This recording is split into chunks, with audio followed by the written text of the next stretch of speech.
hiduplah seorang perempuan cantik bernama Dayang Sumbi.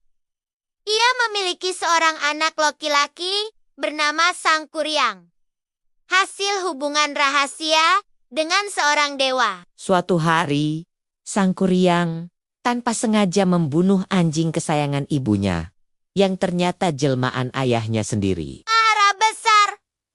Dayang Sumbi mengusir Sangkuriang. Pemuda itu pergi merantau, hingga bertahan-tahan, kemudian kembali dengan tubuh gagah dan tidak mengenali ibunya. Sangkuriang jatuh cinta pada Dayang Sumbi dan hendak menikahinya. Dayang Sumbi yang kaget mencoba menggagalkan pernikahan itu. Ia memberi syarat mustahil.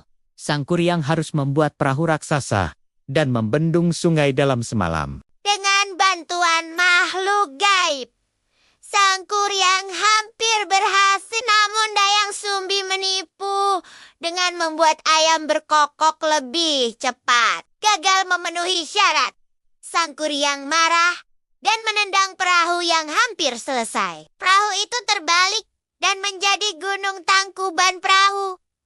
Di Jawa Barat, tekan like dan share agar semakin banyak yang belajar dari kisah ini.